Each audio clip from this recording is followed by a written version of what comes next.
bring in the Foreign Desk Editor-in-Chief, Lisa Daftari, and Remi from Bulletproof Israel. Thank you both for coming. Remi, kind of you to come on your birthday for us. We appreciate that.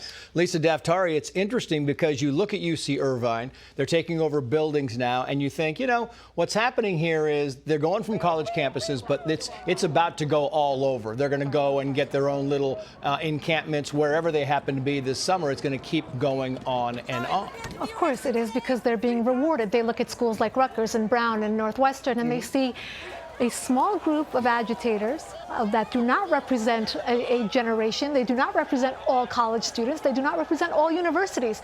But a small number is being hyper-represented in the media. Yeah. And the schools, this is the damaging part, are willing to sit with them, they're willing to meet with them, and they're giving in to these gross concessions. What's the message to these students? Yeah. You bully your way, you get your way, and now they're being rewarded. Yeah, it really is. And I want to play some sound. These are NYU students chanting at Yankee Stadium. So listen to some of this if we can swap over and play this. The sound of them chanting at Yankee Stadium goes as follows. Watch.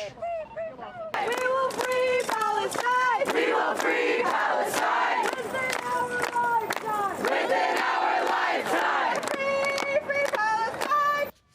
The dichotomy of this is you look at the Fox News polling and it says feelings toward campus protesters, Remi, over Israel-Hamas war. And you say support 33%, oppose 59%. So the support is going toward and against these going toward Israel, going against these protesters. And yet, as Lisa was saying, the universities are caving. I mean, the universities are problematic in general with what's happening. They've done nothing to stop this, nothing. And in some cases, like I said, they're cowtailing and they're letting it happen. The one thing, though, is America's starting to see who these people are, right? And a lot of the people on the campuses are not actually students. They're paid agitators. They're there to cause trouble. Yeah, it really is interesting because, you know, you look at this and you hear the chants, and then we take you now to Capitol Hill because today there were some Jewish students who were testifying before members of Congress. Here's a couple of them. Watch.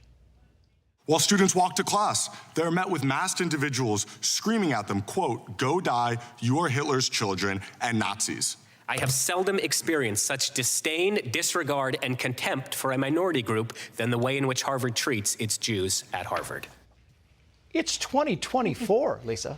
Yes, and they'd like to paint themselves as anti-war and pro-human rights, freedom protesters, but they're actually pro-war and anti-American and anti-Semitic. Right. Yeah. And the people, you know, around the world are watching this, and they're understanding that's exactly who they are. If this actually were about policy, if this actually were about the land war that's going on in the Middle East, they would not be threatening to behead the administration like they did at George Washington University. So it obviously has nothing to do with that. And, you know, this is what's unfortunate is that it is shaping and invigorating and empowering these students to continue on with their radicalism. This is going to become a huge issue if we do not root it out. It looks like the universities do not want to root it out. I keep asking, I say, when are they going to say release the hostages? When are they going to say Hamas surrender? When are they going to say, you know what we're going to protest is anything going, anybody sending any weapons to Israel? No, it's about divesting. It's about, they've got an agenda, a certain precise agenda. I want to play one more soundbite from one of the students,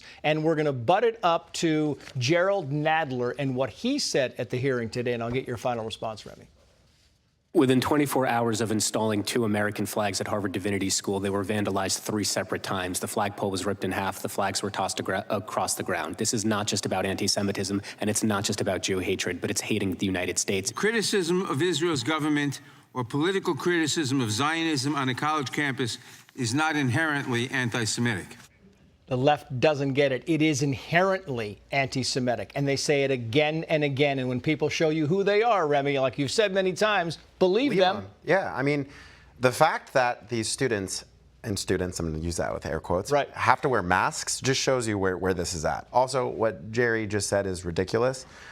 It is completely anti-Semitic. The actions are anti-Semitic. They're all anti-Semitic. And when the fact was that UCLA parents were calling us to escort their children through campus to make sure they were safe, it's 2024. I mean, come on. If you can't say that screaming that in someone's face or pulling down a flag or threatening students with death isn't anti-Semitic. Anti-Zionism, another way of saying you're anti-Jewish. That's exactly what it is. Remi, happy birthday. Thanks. Thank you for coming in. Best of luck. You're going back to Israel. Yes. Safe travels to you. Lisa, thank you. We appreciate it. Hey, Sean Hannity here. Hey, click here to subscribe to Fox News YouTube page and catch our hottest interviews and most compelling analysis. You will not get it anywhere else.